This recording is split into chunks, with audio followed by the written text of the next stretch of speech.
Hi guys, welcome back to my YouTube channel. Thank you for stopping by if you're new here, and welcome back if you're a returning subscriber. Please, if you haven't subscribed, kindly do so by clicking on the subscribe button, and of course please turn on post notification to get notified when I post a new video. Thank you.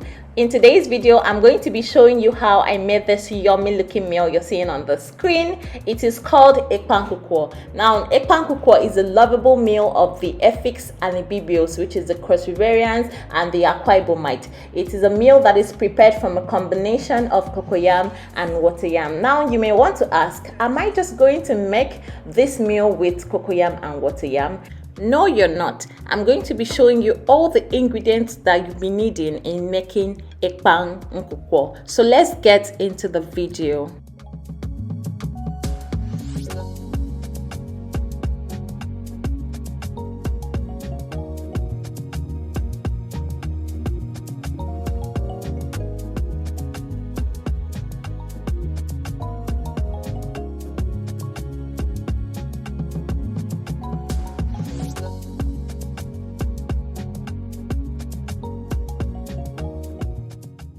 So to prep my ingredients for this meal, the first thing I did was to peel my water yam and cocoyam, then cut it into preferred size. What I mean by preferred size is simply the size you'll be able to handle while grating. So for my grating, I'm going to use this plastic grater which has two sides to it. It has the rough side and the smooth side. So you're going to use the smooth side. After grating, you're going to mix it properly to ensure it is properly mixed.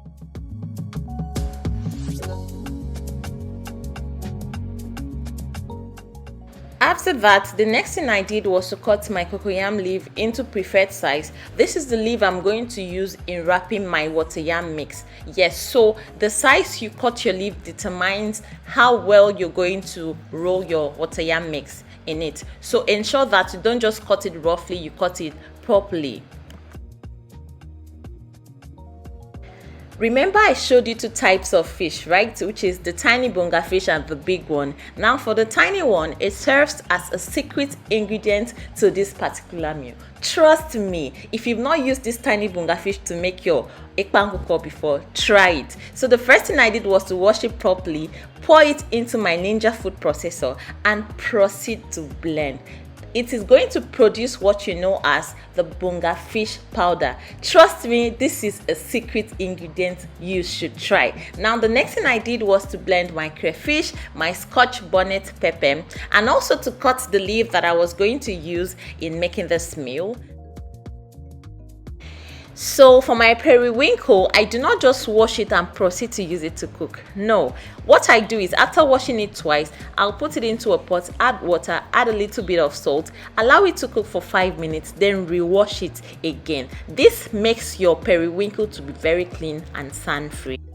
So the next thing I did was to pour a little amount of palm oil into the empty pots that I'm going to be wrapping my water yam mix into. Now, people also add periwinkle at this point, but then if you're using a cast iron, ceramic, or a non-stick pot, you don't need to go through that process. People usually do that whenever they're using aluminum pots because they don't want their Ekpang Nkukwo to get burned. So they add periwinkle to prevent it from burning.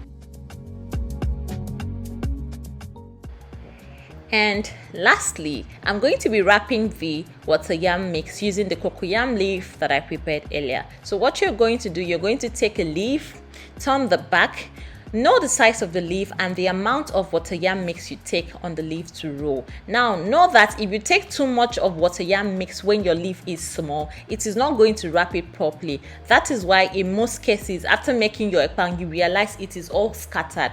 And you also know that we do it with our eyes, right? So nobody wants to eat ekpang that is scattered and rough looking. Trust me. So you have to wrap properly.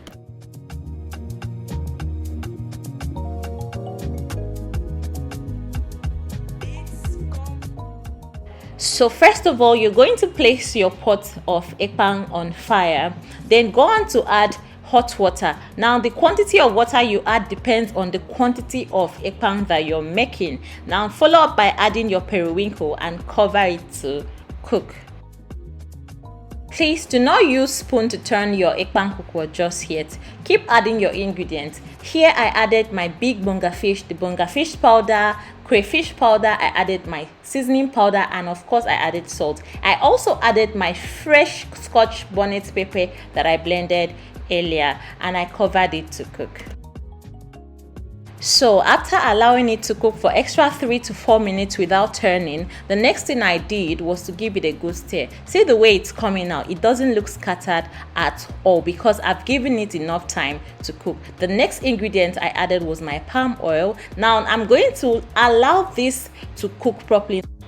You're going to allow it to cook until the cocoyam leaf that you used in wrapping your ekpang doesn't look this fresh anymore. So at this point, I'm going to cover the pot and allow it to cook. You can now see that the cocoyam leaf is properly cooked. That is to show you that your ekpang is ready. So at this point, the last ingredient you're to add is your fluted pumpkin leaf and curry leaf. Yes, I like adding curry leaf to it because it gives it a unique flavor. Yes, after adding it, you give it a good stir and you're going to turn up your gas because you don't want to overcook your vegetable. Ladies and gentlemen, I present to you the yummiest, the freshest Ekpang Nkukwo you've ever seen. Please try out this recipe. Trust your girl now. I served this meal and I did justice to it. Like, I ate everything because it tasted so good. Please, if you like this video, kindly give me a thumbs up, subscribe to my channel, turn on post notification. Let me know what you think about this video in the comment section. Thank you for watching this video. Till I drop a new video next week. Bye.